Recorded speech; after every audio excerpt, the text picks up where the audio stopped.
बहुत सारे लोक देविया का इसका मतलब कई सारी लोक देविया, एक दो लोक देवी नहीं, आप भी सारी लोक देविया ही हो, ये समझ जाना है। ठीक है, अपने को कमतर नहीं आंकना है इनसे, नहीं तो दिक्कत हो जाएगी। अब लोक देवियों में जो सबसे पहली अपन मेन लोक देवियाँ ले लेते हैं, तो उनमें से एक लोक देवी जी जो अपन को पढ़नी पड़ती है मेन, वो कौन सी लोक देवी आपकी? करणी माता। नाम सुना हुआ होगा? अच्छा, गए भी होंगे कुछ लोग तो। कौन कौन गया आप में से? एक भी नहीं गया? अच्छा, सेंटर आया नहीं है, ये बात सही है। सेंटर आ जाता तो निश्चित रूप से चले जाते ना। ये गहलोत जी की विशेष वास्तव में अच्छी पहल है कि उन्होंने सेंटर दे रखे हर चीज के, तो सेंटर जितना जल्दी आ जाए उतना हम लोग पहुंच जाते। सेंटर नहीं आए तो नहीं पहुंच पाते, इसमें हमारी भी गलती नहीं है, लेकिन कुल मिलाकर उन्होंने आधे 20% उपस्थिति इसी वजह से बढ़ रही है सेंटर आने के कारण। मतलब निःशुल्क यात्रा तो है ही सी, जाना है ही सी, तो अपन घूम आते यूँ करके चले जाते हैं, नहीं तो आपकी 20% उपस्थिति और भी कम रहती है जिले चेंज करने के कारण, लेकिन सेंटर आ रहे हैं इसलिए उन्होंने दे दिया। अगली एक हमारी मेन देवी होती है, पहली देवी सबसे महत्वपूर्ण देवी, इसके बाद दूसरी देवी है वो जीर्ण माता, थोड़ी कम महत्वपूर्ण है। तीसरी देवी है वो शीतला माता है, उनसे थोड़ी कम महत्वपूर्ण है। चौथी देवी है वो नारायणी माता है, उनसे थोड़ी कम महत्वपूर्ण है। ठीक है, सबसे ज्यादा महत्वपूर्ण जो देवी मानी जाती है वो आपकी कौन सी माता है? करणी माता, ध्यान रखिएगा। ठीक है, करणी माता कहा जाता है कि इनका जो ओरिजिनल नाम था वो एक बाई था, और वो जो बाई रखा गया था वो कौन सी बाई रखा गया था? रिद्धि बाई रखा गया था। एक आदमी थे, ठीक है, उनका नाम था श्री मेहाजी। उनकी लगातार 5 पुत्रियां थी। ठीक है, जब लगातार 5 पुत्रियां थी और इनको सबसे ज्यादा अभिलाषा पुत्र की थी। जब आप समझ सकते हो, जिस घर में फर्स्ट लड़की पैदा हो जाए तो आदमी को ज्यादा से ज्यादा सेकंड में तो लड़का ही चाहिए। अगर सेकंड लड़की फिर पैदा हो गई तो फिर औरत बिल्कुल खत्म हो जाती है, वो सारे दोष उसी को देने लग जाता है। ठीक है, और इनकी रेगुलर कितनी पुत्रियां थी? 5 पुत्रियां थी। अब ऐसी कंडीशन में हुआ क्या कि इनको छठा लड़का ही चाहिए था, फैक्ट था। तो बीवी को बोल रखा था भाई मुझे ध्यान रखना कि इस बार में लड़का ही चाहिए, लेकिन उल्टा हो गया और छठी बार भी जो जन्मी वो कौन जन्म गई? पुत्री जन्म ले। अब जो महिला थी वो तो बिल्कुल तिरस्कार की नजरों से देखी जाने लगी, और तो उस महिला का, वैसे महिला की दुश्मन होती है, तो आदमी से भी ज्यादा उसको तिरस्कार की नजरों से देखा जाता है, वो 2 लोगों द्वारा देखा जाता है। एक तो सासू माँ, आप सभी लोग परिचित ही होंगे, जिनकी सासू माँ है उनके तक, जिनकी बनने वाली है वो उससे और ज्यादा परिचित होता है कि भाई कैसे लक्षण है कैसे नहीं लक्षण है। तो नेक्स्ट, एक तो सासू माँ ज्यादा परेशान करती है, एक नणंदे होती है उसकी, वो ज्यादा परेशान करती है। ठीक है, तो जैसे ही छठी पुत्री का जन्म हुआ श्री मेहाजी के घर पे, तो इनकी जो ननद थी वो इस पुत्री को सब हाथ रखते हैं आशीर्वाद देने के लिए। ठीक है, माथे पर हाथ रखते हैं। तो उसने अचानक क्या किया कि माथे पर हाथ रखना था, उसने कहा कि तू मर क्यों नहीं गई यहाँ पर आने से पहले, यूं करके माथा दबा दिया। ठीक है, मारने के उद्देश्य से। जैसे ही माथा दबाया तो 440 वोल्ट का झटका लगा, धड़ाम देके जाके दूर गिरी, तो उसने पता लगा कि ये तो करंट मार रही है, और करंट मार रही है इसलिए एक देवी कही गई, वो करंट वाली देवी कौन सी माता कही गई? करणी माता। तो इसलिए इनका ओरिजिनल नाम करणी माता पड़ा कि करंट मार रही है, करंट मार रही है करके। ठीक है, नहीं तो इनका जो ओरिजिनल नाम है वो कौन सी बाई था आपकी? रिद्धि बाई था। तो करणी माता तो आपको समझ में आ गई करणी माता नाम क्यों पड़ा। ठीक है, जो भी जैसे जैसे बच्चा जो भी होता है घर में, जिसकी आवश्यकता नहीं होती है फिर भी होता है, तो वो स्वभाव का बहुत अच्छा होता है। ठीक है, तो ध्यान रखिए, चौथा, 5वां, 7वां, 8वां नंबर के जो बच्चे होते हैं वो हमेशा स्वभाव के बहुत मस्त होते हैं। जो पहले नंबर का बच्चा होता है सभी लाड प्यार में रखते हैं, साला ऐसा शैतान होता है कि पूरे घर की तहस नहस करके रख देता है। तो सेम टू सेम इनके साथ भी हो रहा था। ठीक है, 6ठे नंबर की थी, मतलब स्वभाव की बहुत अच्छी थी। पूरे गांव के लोग अगर सबसे ज्यादा मान सम्मान देते थे तो वो कौन सी माता को दिया जाता था? करणी माता। और सुआप ग्राम में, इनका जन्म सुआप ग्राम में हुआ था, ध्यान रखिएगा। तो सुआप ग्राम में सबसे ज्यादा जिसका मान सम्मान होता था वो करणी माता का होता था। जब स्वभाव बहुत अच्छा था तो रिश्ते भी बहुत अच्छे, बड़े बड़े घरों के इनके पास आए। और एक का ठाकुर थे जिनका नाम जो था वो क्या था? देपा जी। ठीक है, देपा जी ठाकुर का रिश्ता आया। जब बड़े ठाकुर का रिश्ता इनके घर पे आया तो भला है, मना तो कर नहीं सकते थे, तो उन्होंने चट मंगनी पट ब्याह किसके साथ कर दिया? करणी माता के साथ कर दिया। अब नेक्स्ट में हुआ क्या कि देपाजी और करणी माता दोनों पति पत्नी बन गए। ठीक है, एक दिन अकस्मात कहा जाता है कि देपाजी करणी माता के घर आए, शायद शादी के बाद ये रस्म होती है कि एक दिन घर आना पड़ता है। जब घर आए तो उन्होंने करणी माता के घर पे एक बाई को देखा, और वो कौन सी बाई थी? गुलाब बाई थी। ठीक है, हाँ, जो करणी माता थी उनका रूप थोड़ा उत्कृष्ट नहीं था, ये कह सकते हैं, या फिर अच्छा नहीं था। ठीक है, चेहरे पर दाढ़ी मूछ वगैरह उगी हुई थी, छोटी छोटी होती है लेकिन उगी हुई ज़रूर थी। ठीक है, जो गुलाब बाई एकदम गुलाब की तरह थी। तो यहाँ पर ऑस्पिशी मानव का स्वभाव होता है कि देपाजी को जो पसंद आई वो कौन पसंद आई? गुलाब बाई। और ये चिल्लाए, किसके सामने चिल्लाए? श्री मेहर जी के सामने कि भाई मैं ठाकुर, ठीक है, मेरे घर की शोभा तो कम से कम अच्छी होनी चाहिए, और तुम्हारे घर में पूरा रसगुल्ला था और तुमने पता नहीं मुझे गुलाब जामुन क्यों पकड़ा दिया। अब ऐसी कंडीशन में हुआ क्या कि लगातार उनका मन आकृष्ट होता रहा। वो किसके प्रति आकृष्ट होता रहा? गुलाब बाई के प्रति आकृष्ट होता रहा। ठीक है, नेक्स्ट आगे करणी माता को वापस घर पे ले गए। 3-4 दिन हुए और वापस कहते चल आज तो तेरे पापा के यहाँ घूम के आते हैं बड़े हो। 3-4 दिन में वापस आते, महीने भर तक वापस जाने का नाम नहीं लेते। जैसे तैसे करणी बाई ले जाती है अपने घर पे, तो 5 दिन के बाद वापस शुरू हो जाते, वापस कहते हैं कि चल आज तो तेरे पापा के यहाँ घूम के आते हैं। धीरे धीरे पता लगा करणी माता को या करणी बाई को या फिर रिद्धि बाई को, क्या पता लगा कि जो देपाजी का मन है वो किसके प्रति विरक्त हो रहा है? लगातार गुलाब बाई के प्रति प्रेम में पड़ रहा है। ठीक है, तो शनै से पूछ लिया कि भाई आखिर मेरी बहन से प्रेम करते हो? देपाजी ने भी थोड़ा सा साहस का संचार किया और कहा कि हाँ प्रेम करता हूँ। इसके बाद क्या हुआ होगा? ये लो, क्या बात है, उत्तम विचार है तुम्हारे। मैं तो सोच रहा था कि टाटिए तोड़े होंगे ऐसा आंसर दोगे, लेकिन नहीं दिया। मतलब सारे प्राणी सहनशील हो इसका मतलब। चलो ठीक है, नेक्स्ट आगे। अमूमन होता है कि टाटिए तोड़े जाते हैं, सर फोड़े जाते हैं। ठीक है, यहाँ पर ना तो टाटिए तोड़े गए ना ही सर फोड़े गए। और करणी माता ने कहा कि चलो कोई बात नहीं, अगर तुम इनसे प्रेम करते हो तो मैं क्या करती हूँ कि तुम्हारा और गुलाब बाई का विवाह करवा देती हूँ। आश्चर्यजनक घटना थी। ठीक है, अपने लिए भी आश्चर्यजनक है, कोई पत्नी कभी भी पति को ये बोल दे कि मैं तुम्हारी मेरी बहन से शादी करवा देती हूँ, बोल दे, बहुत ज़्यादा आश्चर्यजनक है, क्योंकि पत्नी अपने पति को भगवान मानती है।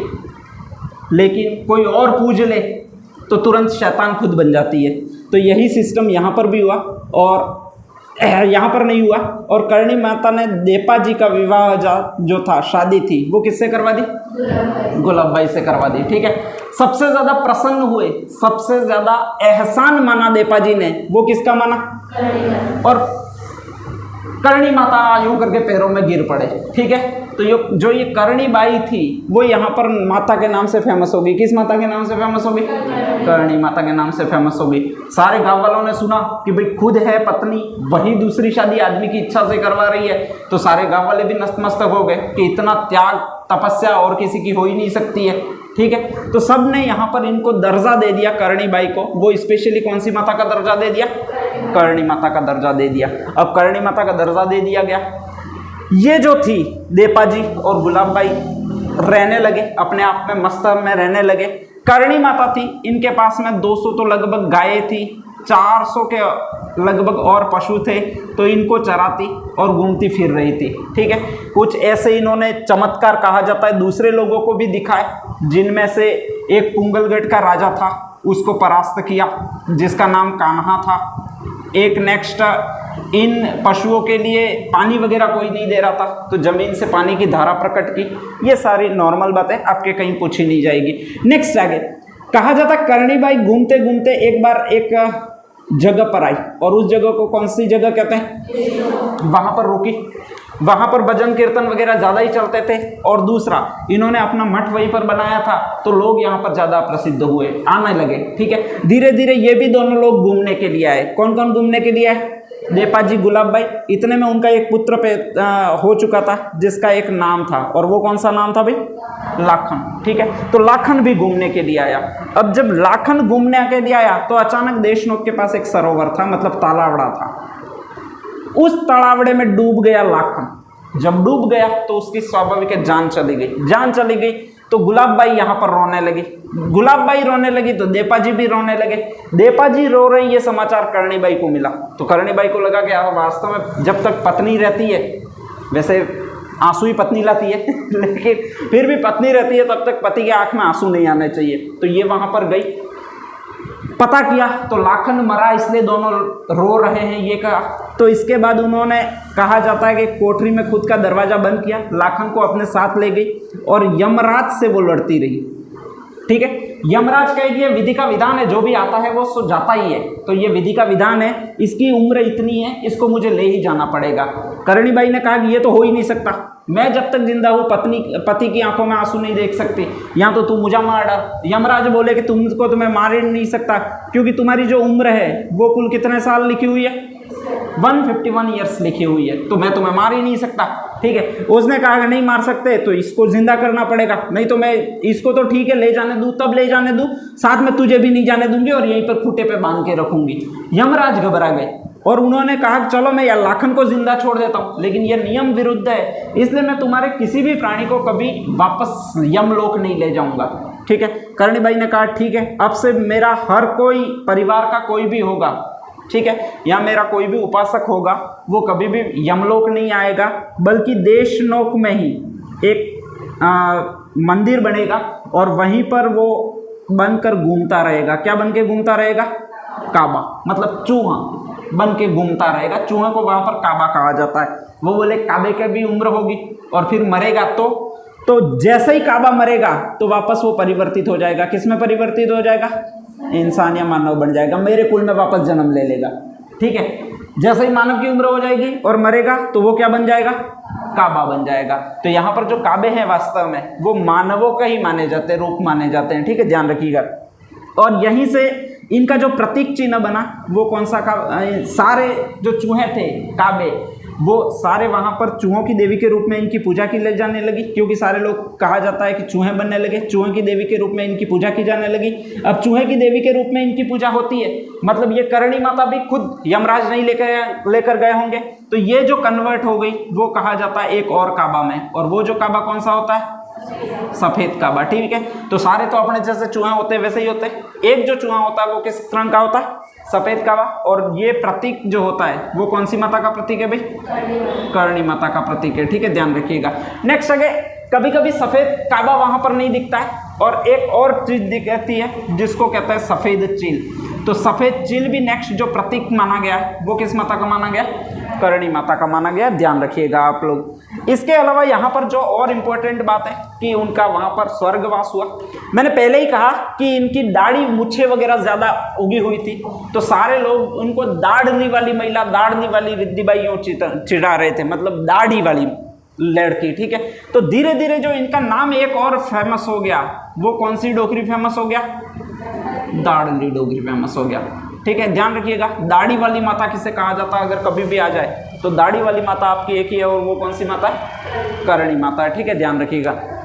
तो ये कुछ स्पेशल चीज़ें थी, सफ़ेद काबा, सफ़ेद चील, करणी माता। नेक्स्ट आगे, जहाँ इनकी समाधि ली, बाद में लास्ट में इन्होंने समाधि ली, इससे पूर्व भी इन्होंने कुछ काम किए थे। काम कौन कौन से किए थे? तो एक तो उन्होंने दुर्ग की नींव रखवाई थी राव जोधा से, ये अपन पढ़ेंगे। और वो दुर्ग आपका कौन सा दुर्ग है? मेहरानगढ़ दुर्ग है, जिसकी नींव थी वो स्पेशल कौन सी माता द्वारा रखी गई थी? करणी माता द्वारा रखी गई थी। ठीक है, इसके बारे में मैं भी कुछ बता देता हूँ। देखिए, जोधा था वो सबसे पहले उसने दो लोगों से आशीर्वाद लिया था। एक तो जो आशीर्वाद लिया था वो किससे लिया था? हड़बू जी। और एक से आशीर्वाद लिया था वो किससे लिया था? करणी माता। हड़बू जी को तो आशीर्वाद से स्वरूप एक जागीर दे दी गई, और वो जागीर जो कहलाती है, कल अपन ने पढ़ा था, बावना की जागीर कहलाती है। ठीक है, बाकी करणी माता से उसने और जोधपुर राज्य की स्थापना का आशीर्वाद लिया था। जोधपुर स्वतंत्र कर लिया गया, तो उसने कहा कि अब यहाँ पर कहीं भी ऐसी चीज नहीं है जहाँ पर तुम सुरक्षित रह सको। एक काम करो, तुम एक दुर्ग बना, और उस दुर्ग का जो नाम रखा जाएगा वो क्या रखा जाएगा? मेहरानगढ़। जोधा ने जैसे ही दुर्ग बनवाना शुरू किया, उसके ऊपर एक विदेशी आक्रमण हो गया, तो उसने उसको अपशकुन माना। वो वापस करणी माता के पास गया कि मैंने जैसे ही दुर्ग शुरू किया, मुझ पर आक्रमण हो रहे। तो उन्होंने कहा कि तुम एक काम करो, दुर्ग पर ये जो प्रेत शक्तियां होती है वो मंडरा रही है। तुम इसकी नींव में किसी एक व्यक्ति को दफना दो, जिसके बाद ये प्रेत शक्तियां पास में नहीं आएंगी। और कहा जाता कि यहाँ पर एक बड़ाई को दफनाया गया, उस बड़ाई का क्या नाम था भाई? रजिया बड़ाई को दफनाया गया या रजिया बांबी को दफनाया गया। ठीक है, तो ये मेहरानगढ़ दुर्ग की नींव रखने का जो मेन काम किया था वो करणी माता ने किया था। बीकानेर की स्थापना में बीका को आशीर्वाद दिया था, वो भी करणी माता ने दिया था। तो ये 3-4 चीजें और आप याद रखिएगा। ठीक है, इनके मेले कब बढ़ते हैं तो स्पेशली ध्यान रखिएगा। इनका जो मेला बढ़ता है वो कहाँ पर पड़ता है भाई? और देशनोक कहाँ पर आता है? बीकानेर में। और इनके मेले हमेशा नवरात्रि में बढ़ते हैं। एक तो चैत्र नवरात्रि, एक और नवरात्रि कब आती है भाई? आश्विन नवरात्रि आती है। ठीक है, और नेक्स्ट ये किसको बहुत ज़्यादा मानती थी अपनी करणी माता? तो एक इष्ट देवी के रूप में जिनको मानती थी वो किसको मानती थी? तेमड़ा देवी को। ये तो लगभग फैक्चुअल जानकारी है, तो आप याद रख लीजिएगा स्टोरी के साथ साथ। और दूसरा जो पूछा जाता है वो एक कुल देवी है, और ये कुल देवी है जो कौन सी, किस जाति की कुल देवी है? चारण जाति की। और यहाँ पर राठौड़ जाति जो होती है उनकी ये इष्ट देवी है, ये कुल देवी नहीं है। मतलब ये जो जन्मी थी वो चारण कुल में जन्मी थी, इसलिए चारणों की कुल देवी मानी जाती है और राठौड़ों की ये इष्ट देवी मानी जाती है। बाकी लगभग चीज़ें अपन ने कंप्लीट करवा दी है। तो इसमें से आप याद रखिएगा, लाखन का नाम याद रखिएगा, गुलाब बाई का नाम याद रखिएगा, स्पेशली दीपा जी से विवाह करवाया इसलिए। काबा का प्रतीक सफ़ेद काबा, सफ़ेद चील किसका प्रतीक है, ये चीज़ें याद रखिएगा। ठीक है, नेक्स्ट मेहरानगढ़ की नींव वाला याद रखिएगा, दाढ़ी वाली डोकरी किसको कहते हैं वो याद रखिएगा, और ये 3-4 चीज़ें और है वो आप याद रखिएगा। तो ये कंप्लीटली नॉलेज जो हो जाता है वो किस माता के रूप में हो जाता है? करणी माता। नेक्स्ट अपन और पढ़ेंगे, करणी माता लिख लीजिए।